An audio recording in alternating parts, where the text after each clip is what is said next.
আসসালামু আলাইকুম প্রিয় শিক্ষার্থীবৃন্দ, তোমাদের সকলকে আমার চ্যানেলে স্বাগতম জানাচ্ছি। এখন তোমাদের গণিত বইয়ের 20 পৃষ্ঠার অঙ্কগুলো আমরা করব। 1 নম্বরে দেওয়া আছে নিচের সংখ্যা কার্ড দিয়ে বৃহত্তম ও ক্ষুদ্রতম সংখ্যা তৈরি করে কমা বসাই। 7, 5, 0, 4, 8, 1, 3 এই সংখ্যাগুলো দিয়ে বৃহত্তম সংখ্যা এবং ক্ষুদ্রতম সংখ্যা তৈরি করব। প্রথমেই বৃহত্তম সংখ্যা তৈরি করি। বৃহত্তম সংখ্যা বড় থেকে শুরু হয়, তাহলে আমরা প্রথমে লিখি 8, 8-এর পরে হলো 7, 7-এর পরে 5, 5-এর পরে 4, 4-এর পরে 3, 3-এর পরে 1, 1-এর পরে 0।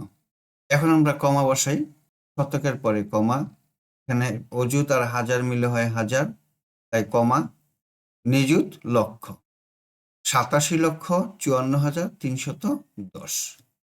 এখন ক্ষুদ্রতম সংখ্যা লিখব। ক্ষুদ্রতম সংখ্যা প্রথমেই সবচেয়ে ছোট থেকে শুরু হবে। সবচেয়ে ছোট কি? 0। আমরা এখানে 0 লিখলাম। তারপরে আছে কত? 1, তারপরে 3, 4, 5, 7, 8। আমরা জানি কোনো সংখ্যার বাম পাশে প্রথমে যদি 0 বসে তাহলে সেই শূন্যের কোনো মূল্য থাকে না। তাই আমরা এই যে এখানে 0 লিখেছি, এই শূন্যটা এখানে বসবে না। তাহলে এই শূন্যটা এখানে কি যাবে? কাটা যাবে। শূন্যটা বসবে কোথায়?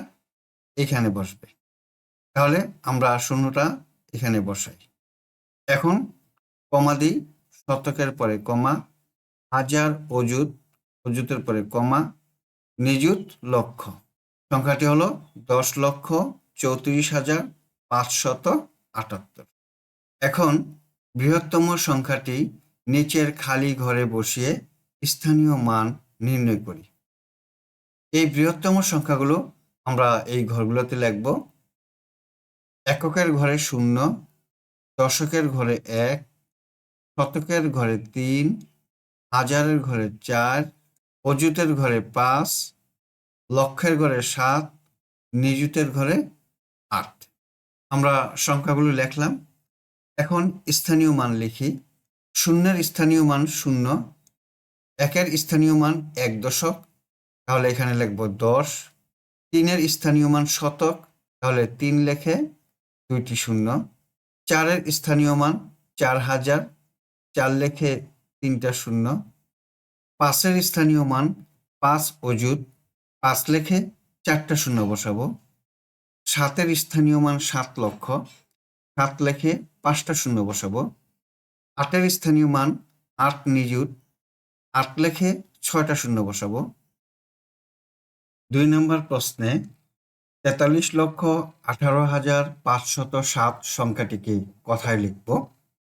আমরা কথায় লিখলাম 43,18,507। এখন 3 নম্বরে এই সংখ্যাটি আন্তর্জাতিক গণনা রীতিতে কথায় লিখি।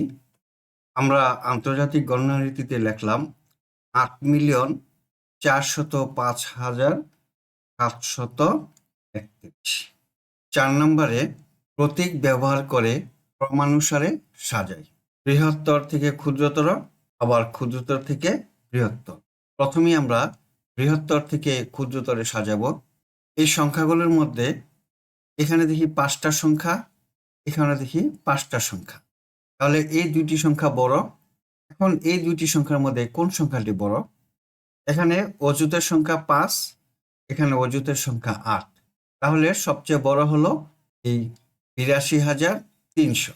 আমরা এখানে লিখি বৃহত্তর 82,300। এর চেয়ে ছোট হলো 58,209, আমরা এখানে লিখি 58,209। এখানে দেখলাম 4টা সংখ্যা, এটাতেও 4টা সংখ্যা। এর হাজার সংখ্যা 1, হাজার সংখ্যা 2, তাহলে 2,410 সংখ্যাটি বড়। এখন এটা লিখি, এখানে এই ঘরে 2,410 লিখলাম। এর চেয়ে ছোট হলো 1,092, আমরা 1,092 এই ঘরে লিখব। 1,092 লিখলাম। এখন বাকি রইল এই 3টি নয়, সবচেয়ে ছোট সংখ্যা, তাহলে আমরা এখানে লিখি 999। আমরা বৃহত্তর থেকে ক্ষুদ্রতম সাজালাম, এখন ক্ষুদ্রতর থেকে বৃহত্তর সাজাবো। এখানে সবচেয়ে ছোট হলো 999, লিখলাম।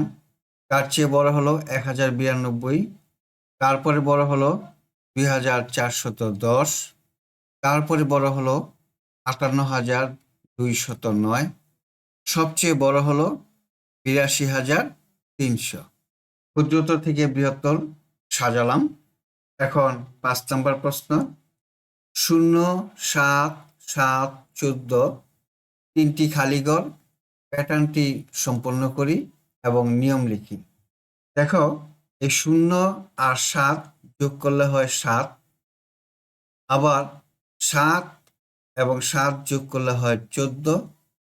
এখন 7 আর 14 যোগ করলে হবে 21, আমরা এই ঘরে 21 লিখব। এখন 14 আর 21 যোগ করলে হবে 35, আমরা এই ঘরে 35 বসাবো। 21 এবং 35 যোগ করলে হবে 56, আমরা এই ঘরে 56 লিখব। প্যাটার্নটি সম্পূর্ণ করলাম। এখন নিয়ম লিখি। নিয়ম হলো আগের সংখ্যার সাথে পরের সংখ্যা যোগ। শিক্ষার্থী বন্ধুরা, আশা করি তোমরা অঙ্কগুলো বুঝতে পেরেছ।